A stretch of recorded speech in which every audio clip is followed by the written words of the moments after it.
Good evening, everyone. Mikhail is here, as known as Antichess. We will be starting a series for the beginners of the game to let you know what openings you should never play.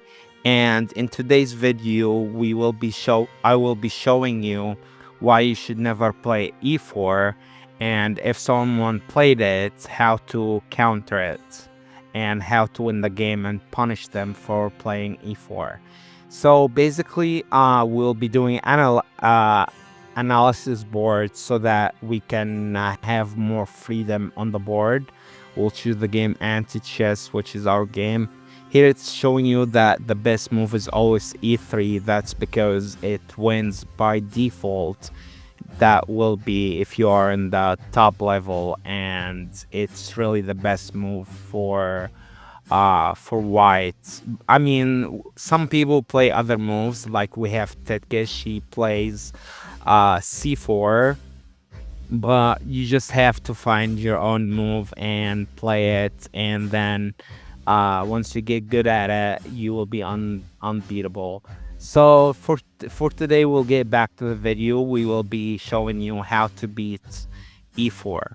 So for the first move, e4, you're gonna have to play b5, and when the bishop takes, you're gonna move the knight on f6, and once the bishop takes on d7, you take the pawn simply, and then if it doesn't matter what he plays here, if he takes the king or if he takes the bishop, you're gonna take on the file f, what was the pawn f2. So for this one, we will be playing bishop takes bishop. So you simply take on f2, he takes with the knight, and then you take on d2. And then there's a lot of things you can do here, but it doesn't really matter. You got his bishop here, and you got his queen later on, so it doesn't really matter what he takes on with. But let's, for this instance, we're gonna say that he's gonna take with the knight. You're simply gonna play knight a6, takes, rook, takes, pawn, takes, rook, takes. Now you can do whatever. You have to play like some type of a waiting move. Like what I would do here, maybe just like play this here, and then once he takes, you do this so that you can put your king over here, and then you're gonna have a tempo on him so that you can get your knight involved and get rid of your pawns. If you're new to the game, by the way, there's a video on the channel that explains the rules and everything, so go check that out. So he's gonna take the pawn with the bishop. You're gonna move your king over here, and then there's a tempo, so you have a free move to play. In this scenario, we'll be playing c5. He's gonna take, then you just push your pawn forward, take. Now, I mean, you can do whatever you want, but you're gonna push your I usually push the pawn over here, take, and then feel free to let him take with your queen, or just your with his pawn as well. That is if that's what he played. Let's say that let's say that he's gonna take with the queen. You gotta be careful here, because you don't want to do this move too early, or then you will lose. So what I would do here, I was just like play here, and then he takes, here takes, same idea, here takes, here takes, here takes. And then what I would do is just like maybe what I would do here, I probably just like play here over here, and then once he takes, I would still, it's up to you at this point really, if you want to get his queen involved, or if you want to still get his knight over here, I mean his bishop over here. It's really up to you. Now you can do a waiting move, and then he takes, and once he takes here, take. You can do whatever you want here. You can do a waiting move, or you can just play here and take, and you win as well. And that's for the knight and the queen. Let's play the scenario if he takes with the bishop over here. So it's basically the same idea. You get the point. I'll just let you do it. And right here, there's a lot of things you can do. You can play your knight over here, gain a tempo, and then you just play over here, get his other knight involved, and then do another tempo over here. Well, not a tempo, but it's just like a move to get rid of your bishop. And once he take, you just give away your bishop, and congratulations, you won.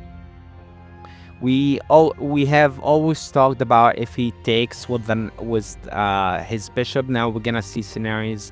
If he gonna takes with the king, you're always gonna take his pawn, and if he waited, you just like take his king, and then once he takes with his take his queen, and once he takes his king, it doesn't really matter what he does. Now we're gonna do this one time take with the king, so there is nothing involved in this scenario. We'll only have his bishop here. So what we'll do, we'll just do here, and then take over here, take here, take here, take here, take. Oh, I messed up. Yeah, here. Yeah, I messed up. Do you want to see the mistake I made over here?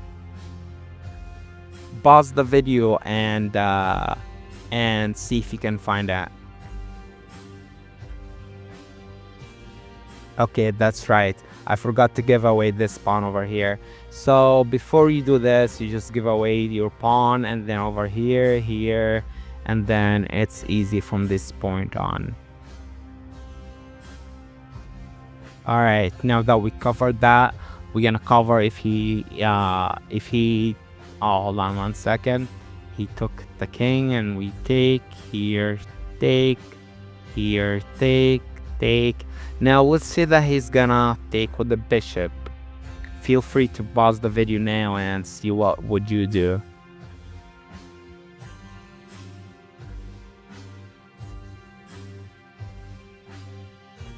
All right, if he took with the bishop, it's the same scenario. It's like it's like the same thing like he took with the king, or even if he took with the knight, it's the same exact thing. You're just gonna play here, and it's the same scenario over and over again.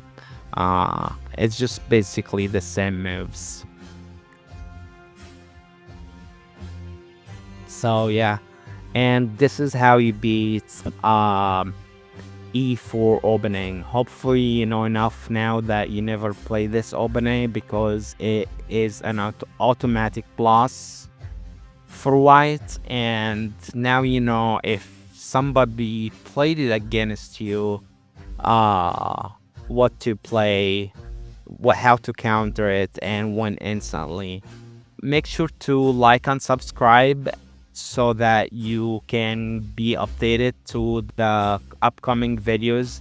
I will be covering the other losses, the instant losses openings, and I will be also talking about like then we'll get into analysis and stuff like that. And thank you for watching. Bye bye.